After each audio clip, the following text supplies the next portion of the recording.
Sorry, y'all, I keep running out of space. I'm back with it. But basically, I kept yearning for things that wasn't going to fulfill me. And the second I realized that, I stopped yearning for things that was dead weight attached to my honey skin. So let's keep it pushing. The boldness I had to... yearning for unconditional love, elevation, and world peace that I was running from. Yearning for unconditional love and world peace. Okay. The reason why I said world peace that I was running from elevation and unconditional love, because everything that is worth having takes time. Everything that's worth having takes work, takes effort, takes a type of commitment to it. And even just world peace and elevation, that all takes effort, that all takes strength, that all takes determination, that all takes a type of success mindset that even if I fall 7 times, I have to get back up because I might win on that 8th time. So the reason why I said I was running from it is because at that time I was running from those difficult things that needed to be done for me to get to the other side of the rainbow. But I wasn't willing to take that journey because it was steep, it was treacherous, but it was worth the journey, and I needed to do it to get to the elevation, the world peace I was running from, and the unconditional love that I was always deserving of. So let's keep going. I said the boldness I had to possess in the difficult conversations I would have to confront. That is also the stuff I was running from, because being bold means I am confident, and that means I am on the forefront for others to see me and critique me. And at this time, I wasn't ready to step out of my comfort zone and be seen in front of the world, and to be bold in certain type of rooms that I felt like I didn't belong. Like, I had imposter syndrome in certain rooms. I felt like I was supposed to dim my light a little bit, either around certain people or certain friend groups. Like, and I didn't really do that with friend groups, but when it comes to my family, knowing like how like certain things will go, I would just try to like not be so loud, not be so myself, so I won't cause any attention to myself, for there to be any critique, for there to be any comments towards me or what I got going on or whatever I am and what I entail. You feel me? So then I said I have always been capable, but I used to be timid of the person I knew I would have to become. Like I said, I wasn't ready for the forefront to face conversations. Also, like I said, difficult conversations I would have to confront. I was scared of confrontation. I was scared to have the conversation go so left that the relationship isn't mendable or the conversation isn't resolvable. At the end of the day, I was a people pleaser at this time. So I wasn't ready to have those difficult conversations, and I was timid of the person I would have to become, because she's bold and courageous in the Lord wherever she goes, Joshua 1:9. And also, she has difficult conversations because she can't stray away from them, because things don't get fixed, things don't change, things are not brought to light. And if things are not brought to light, how can we fix problems if we don't find the root of it? Or it's going to just continue to grow because we haven't found the source of where it even began.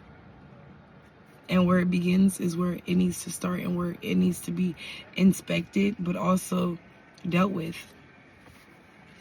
And then I said the leader in me kept me exceeding past expectations, and the leader in me kept me exceeding past expectations and learning new occupations.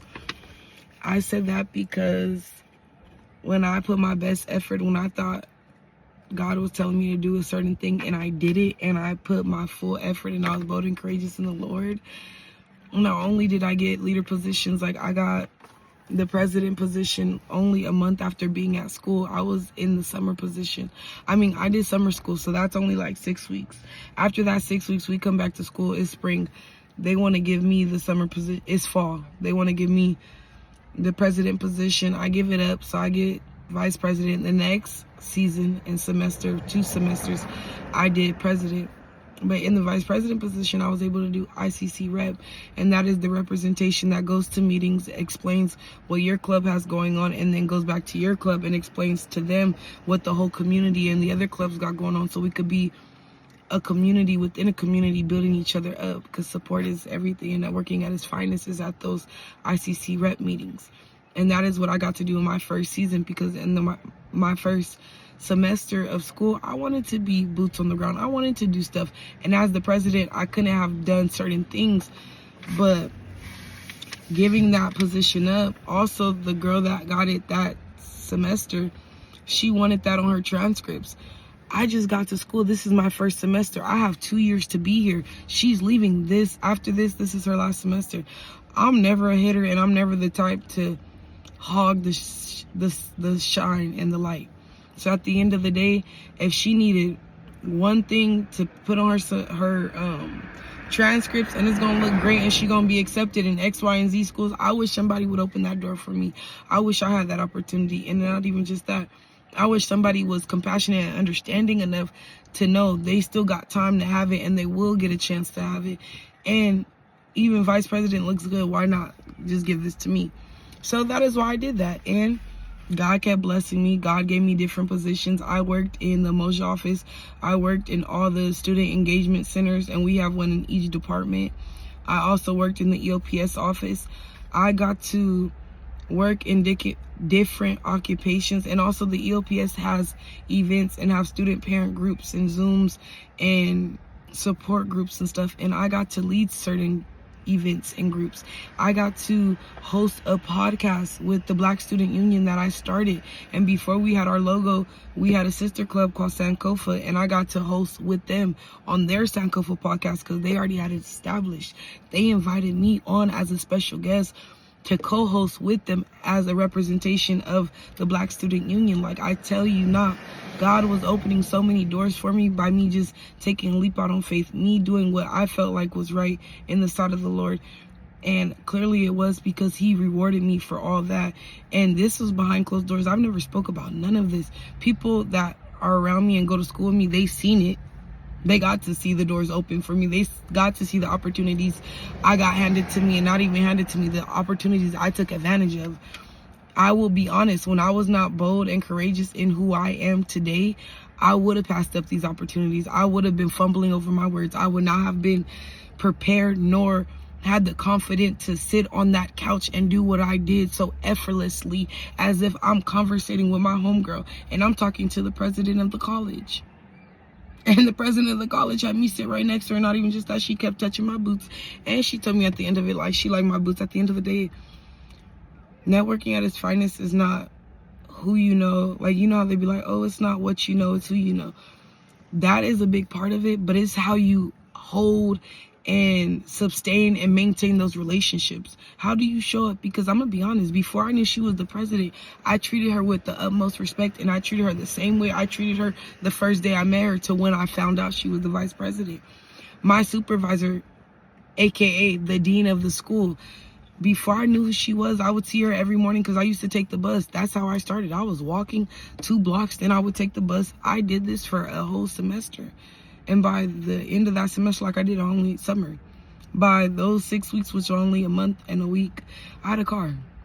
Then after that, I got a better car. And then after that, God just kept helping me and elevating me and showing me if I keep doing what is right, he's going to show me what doors he's going to open for me, because it's nothing but the grace and the glory and the praise of God. This was not of my doing, because a lot of people ask me, how did I do so much in X, Y, and Z? God. I was praying nonstop. I was praying every morning, every night. I was praying in class. I was writing scriptures on my notes. I was writing prayers on everything I touched. I write prayers while I'm at work, doodling, bored. That's what I do on my free time.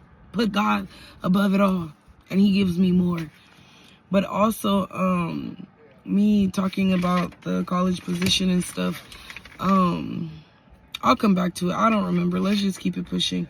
And if I remember, I'll put it in the comments. If not, we'll have another time to revisit and talk about the college position if I remember.